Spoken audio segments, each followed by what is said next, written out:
Well, good morning, everyone. And once again, welcome to another live this morning, start of a new week and start of some great studies here that have come out in the last little bit, and we're going to pontificate on a few of them. So good morning, Nick, from our staff, and good morning, Michael. Hope you're having a great day. You can hear me and see me. Make sure everything is good. Okay. Nativity, good morning to you. And Andrea. Okay. Great to have you guys on. Shelley from Manitoba and Susan, good morning to you. We really appreciate you coming on and watching. Kristen, good morning to you. Jeanette, nice to have you with us this morning. Okay, I'll say hello to a few more and then we'll get going. Nancy, good morning. Helena, nice to have you on. Fran, good morning to you. Oh, Fran's got her cup of coffee there, I can tell. Vera from Newfoundland, nice to have you on, Vera. Colleen, good morning to you. We appreciate your coming on with us. Denise from Norwich, Ontario. Nellie and Jeanette from our staff. Okay, good crowd on this morning. We always appreciate it. Donna, I was waiting for you, Yolande. Good morning to you. Okay, Kim from Florida. Hi, Kim. Good to have you. Josh from Sturgeon Falls. Okay, good to have you guys on. Beth, you guys are faithful. We appreciate it. Vicky, Carol, from another one from Newfoundland. We love Newfoundland. Deb, good morning from Timmins. Denise, bonjour, Denise. Nice to have you on with us this morning. You know what we're going to talk about today? Vanda from PEI. I've never been to PEI. I want to go. Okay. I talked about this, I don't know, a couple of months ago, I think, senescent cells. It's spelled S-E-N-E-S-C-E-N-T, senescent cells. What are they? Well, they're old cells. They're dysfunctional. They accumulate, especially in the heart and brain. And senescent cells, the problem with senescent cells, they're old cells, they're dysfunctional, they're really debris, okay? And they're part of the aging process, so you're never going to get rid of all your senescent cells, but you don't want lots of them. You don't want lots of them, because that's what starts a couple of things. One of them is premature aging of the body, senescent cells, okay? Heart and brain. This is where they're mostly found. You'll find them in tissue too, but generally they're found in the heart and brain. And of course, that can be very dangerous because you're aging the brain and you're aging the heart. They're called senescent cells. They accumulate, and instead of being cleared away and your body bringing you new cells, which should happen, again, some of it is part of the aging process, and we'll go over some of the reasons you get senescent cells, but let me tell you the damage that they do. Okay, so senescent cells, obviously they age you. Secondly, they create toxins in the body, and those toxins, they produce inflammatory molecules. So in their presence, the body knows that they're foreign to some extent, and the body's reaction to them is that they produce inflammation. Now, you and I have talked about this a million times. Inflammation. Okay? So what is inflammation? Well, inflammation is the body's reaction either to a virus, bacteria, an injury, or senescent cells. Your body sees it and they go, hey, why aren't we clearing these guys out? So the body produces an inflammatory marker. One way to measure it, and I'll go over this with you, is what we call C-reactive protein. And C-reactive protein, CRP, is an inflammatory marker that is produced in the in the liver. So your C-reactive protein produced in your liver it's only produced in your liver when the body senses inflammation, either in your arteries or in your tissue. Okay? So, for example, someone that has rheumatoid arthritis, for example, will have a high CRP, C-reactive protein. Okay? And it's not unusual because they have inflammation and the body makes C-reactive protein. This is a test absolutely that you should get because it will tell you too, C-reactive protein will tell you years ahead of time if there's inflammation in the arteries around your heart, inflammation around the little arteries in your brain, when your body is not getting rid of senescent cells. It's one of the reactions of your body, and this is really important. So if you decrease senescent cells, and we'll go over that, how can we decrease senescent cells? You are going to lower inflammation. This is one of the reasons, and I've shown this to many, many patients, is one of the reasons that lowering inflammation, because inflammation left in your arteries damages those arteries. The first thing that inflammation does is it takes away, or at least it hurts or damages, the Teflon layer of your arteries. The little endothelial, those things should be slippery so that blood doesn't get caught in there, okay? You don't want blood to be too sticky because you're going to clot. And that's what can start forming plaques and things like that, dangerous strokes in the brain, in the carotid arteries. The arteries lose their slipperiness in the presence of inflammation, and inflammation is not Houdini. Remember that. Inflammation just doesn't start. It starts when, one of the things is it starts when you're not clearing these old dysfunctional cells called senescent cells. Okay? So if you are able to decrease your senescent cells, we'll go over that, you're going to lower your inflammation and you will lower your CRP, C-reactive protein.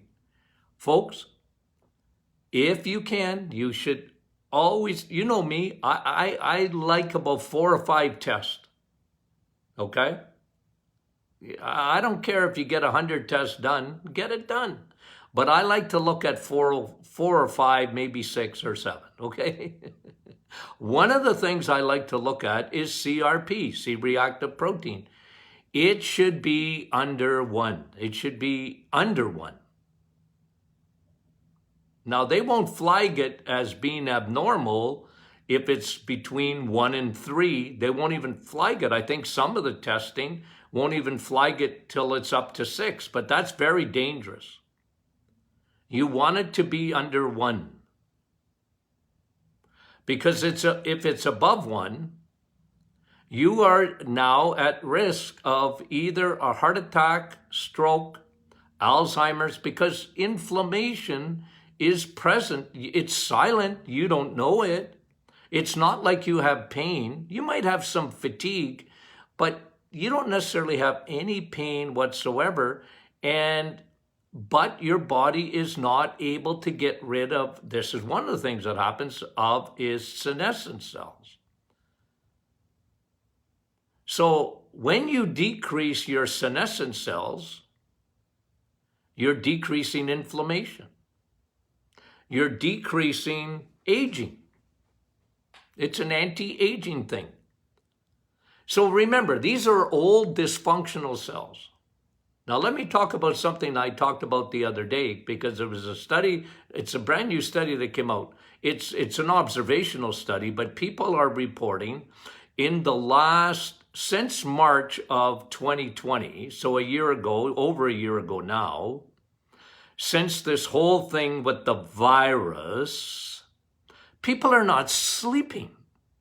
Apparently, according to this study, 1 out of 10 people are reporting good sleep. Now, there's a multitude of reasons for that. One of them is we're stressed to the hilt. And cortisol, left unchecked, will not allow you to sleep. And if you don't sleep, your cortisol goes up. It's a vicious cycle. Cortisol is your stress hormone. People are not sleeping. If you don't sleep, we talked about this, there's something, especially in the brain. I'll talk to you about the heart in a second, but let me talk about your brain. If you don't get a good night's sleep, there's a process in your brain that is called glial cells. So when you sleep at night, the night shift comes in. They're called glial cells. And your brain, which we discovered only recently, has its own drainage system. It's called the glymphatics, not the lymphatics, but the glymphatics. And the glymphatics, they work at night while you're sleeping. You sleep, your brain is being cleaned out through the glial cells. They come in, they clean out the debris, and one of the things that are and you're always going to have debris in your body. Why is that? Well, because if you eat, your brain is like a manufacturing plant. If it's producing energy, there's always the byproduct of that debris. And manufacturing plants have to have a way of getting rid of the debris. And your brain, you're so unbelievably made that we discovered, and it wasn't long ago that we discovered, that your brain has its own method of detoxifying. And it happens when you're sleeping. You see how dangerous it is not to sleep. And not only because if you don't sleep, your cortisol goes up, and if your cortisol goes up, you don't sleep. What a cycle. But what I'm saying is that you're not even detoxifying the brain. It's one of the factors in Alzheimer's and dementia.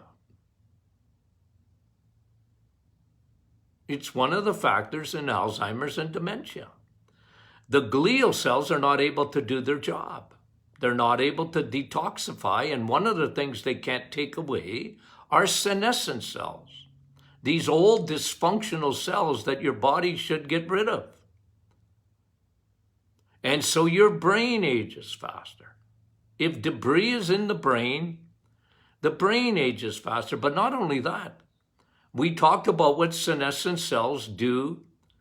The body reacts to these senescent cells, even in your brain. If they're not being cleared away, you create inflammation in the brain. What does that do?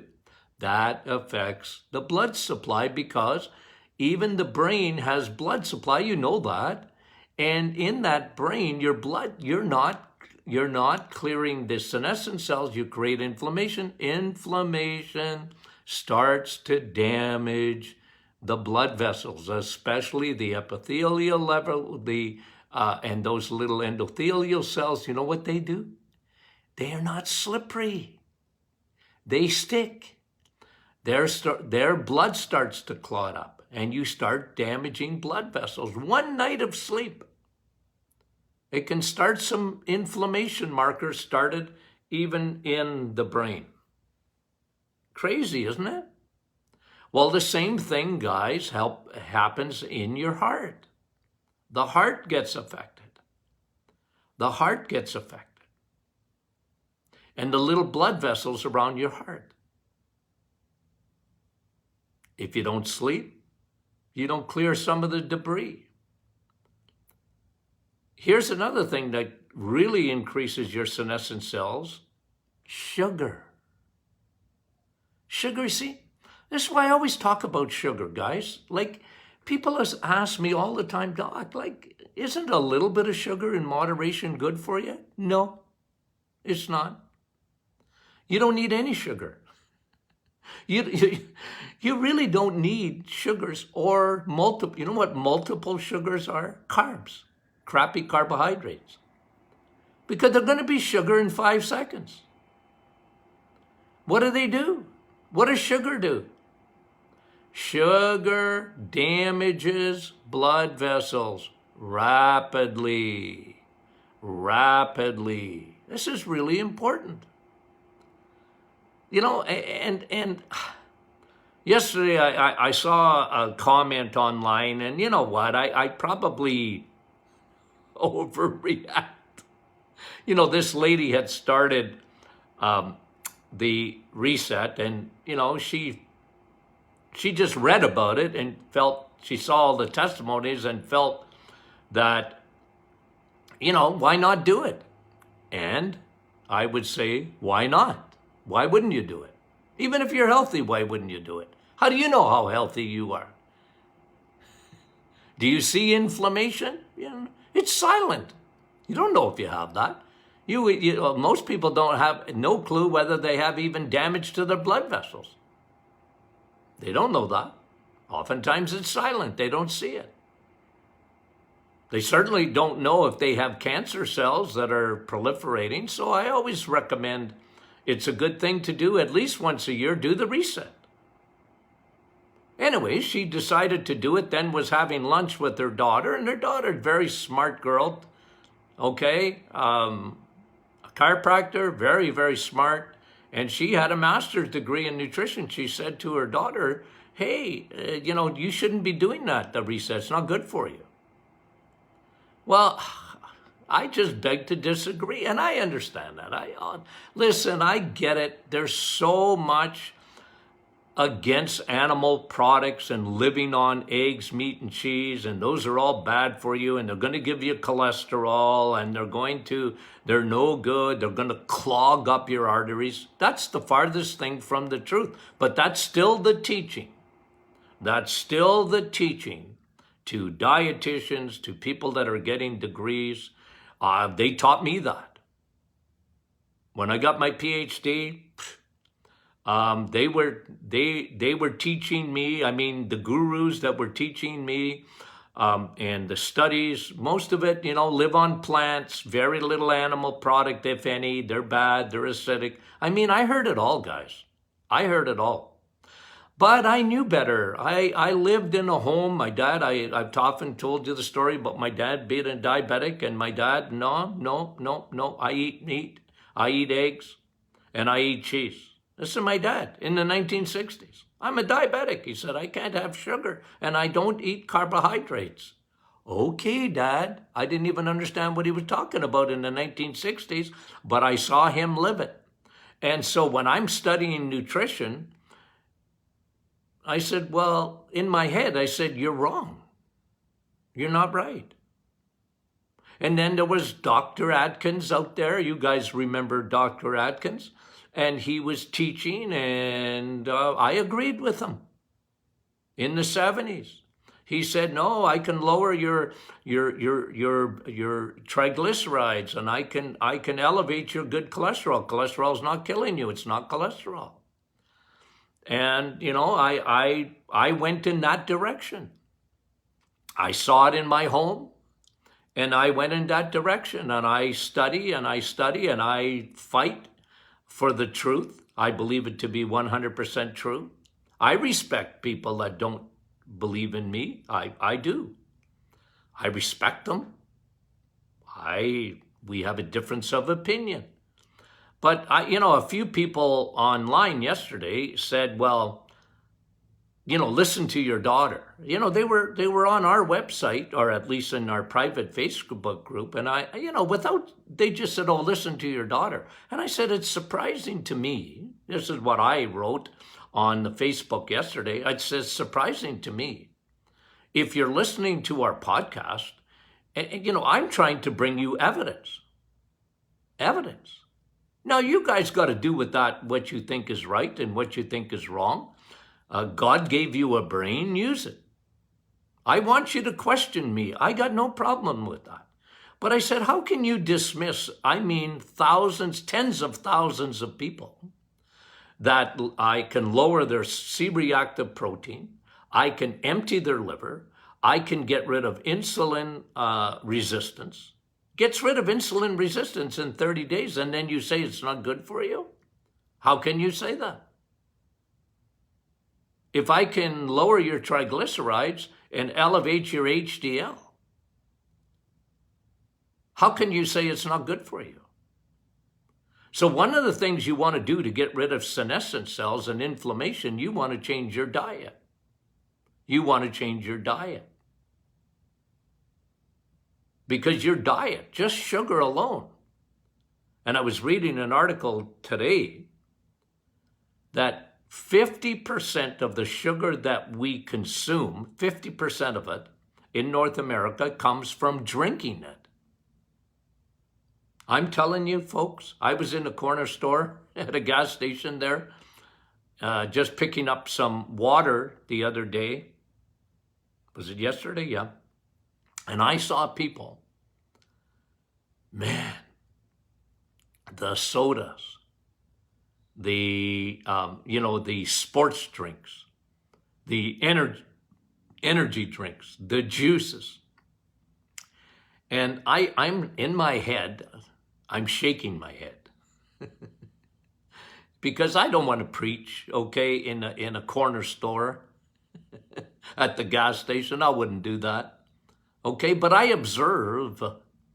And, when I read that article this morning that said 50% of the sugars that we consume are by drinking sugars, I said, I think you're right.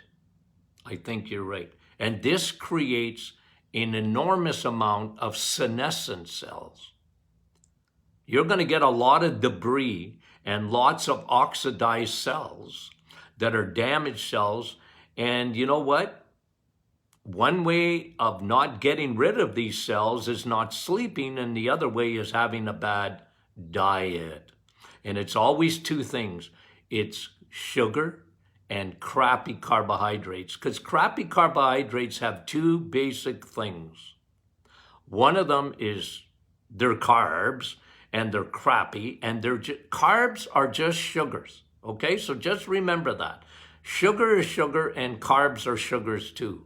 And then secondly, they're made usually crappy carbohydrates from a lot of breads to pretzels to cookies to crackers, or the middle aisles of your grocery store, and even fast foods that are made in bad oil.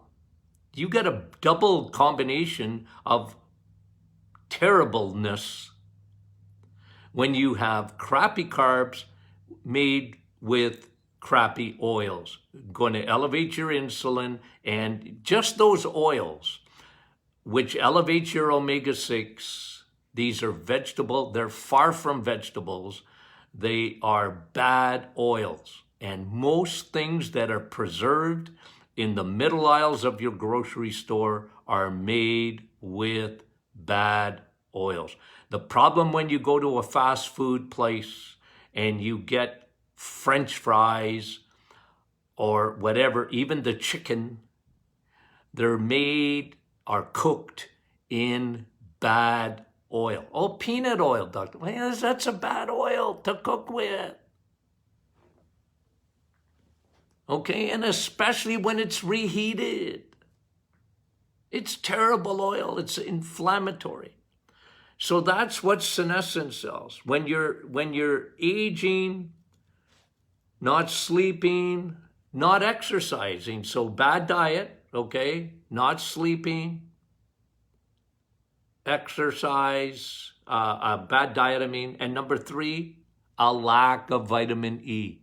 You see, what vitamin E does, okay, the true vitamin E, which is exercise. And you guys know me, I'm telling you, you do not have to over-exercise. You know my motto, sun, steak, and steel. Okay? Sun, get the sun. Every day, just about, I'll talk to you about sun and vitamin D. Eat steak. Every day I'm going to tell you it's good for you. You can live on it. If your body needs sugar, it'll take a piece of steak and turn it into sugar. Did you know that? You don't need to eat sugar, just eat steak. And if your body needs sugar, your body will transform part of that steak into sugar. Did you know that? Yeah. So, you know me, sun, steak, and steel, exercise. And I've shown you, and I've got lots of experience, plus study after study after study, 15, 20 minutes, 3 to 4 times a week, and do resistant exercise. Now, if you go walking, good for you. And that's vitamin E, it is, but it's not the best vitamin E. If you are a jogger, good for you, but it's not the best exercise. The best exercise is you build muscle. You need, I was showing you, one of the things that I like is those bands, those tensor bands, and you resist and, and get your muscles strong. The stronger your muscles are, the more bins you have to store glycogen. This helps your body. It lowers your insulin, guys. Vitamin E, and it lowers the amount of those old dysfunctional cells, those senescent cells. It in anti-aging. So sleep, diet, exercise. Sleep, diet, and exercise will help big time in lowering the amount of senescent cells, those old cells that hang around that are not good for you, because your body sees them as foreign, and the body produces an inflammation process. And these things start to damage your blood vessels, and it's incredible, isn't it? It's incredible. Okay, so that's your little teaching for this morning. One of the things you can do, by the way, I like antioxidants. You know what a powerful antioxidant? Coffee. Don't put no sugar in it. You can put cream, don't put milk in it. Coffee is a powerful antioxidant. That's why it's vitamin C. It's the true vitamin C.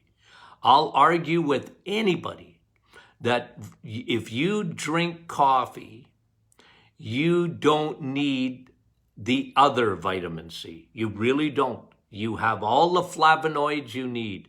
And you know me too. I love pine bark extract. It's one of the most powerful antioxidants that you can ever get.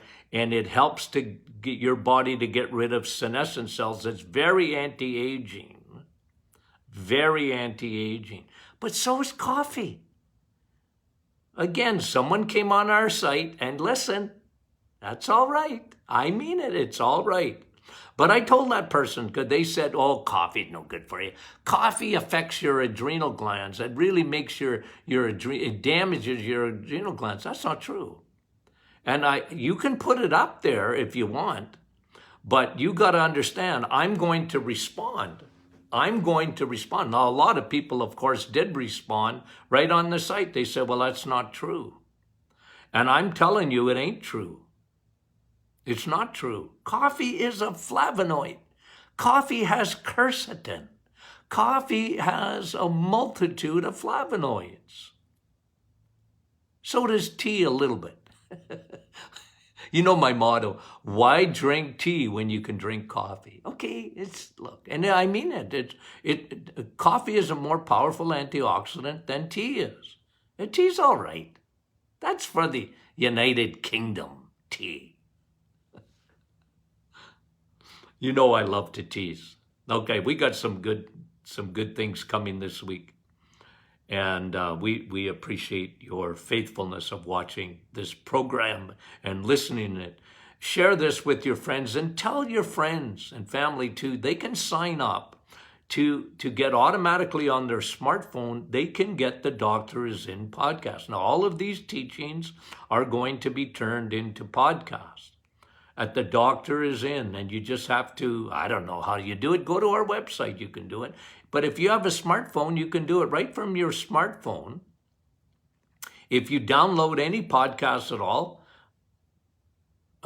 type up the Doctor Is In podcast and flag it, get it right to your smartphone. We have over a couple of million downloads there, and we appreciate that. We appreciate your faithfulness to this program. Okay, so if you're not a member of the Martin Clinic private Facebook group, join. If you haven't got a copy of our book, The Metabolic Reset, and I stand behind that book, I'm telling you, I did not write that book on a whim.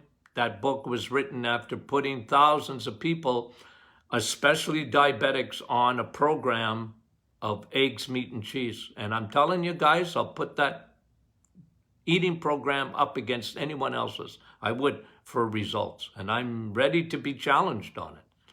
And that's all right. I don't mind the challenge. But I'm telling you, I used to tell people I'm not a researcher, but here's what I got. I got clinical evidence. I don't know. I like, and you know, before and after blood tests and all this and that. Hey, go for it. Love you guys. We'll talk to you soon.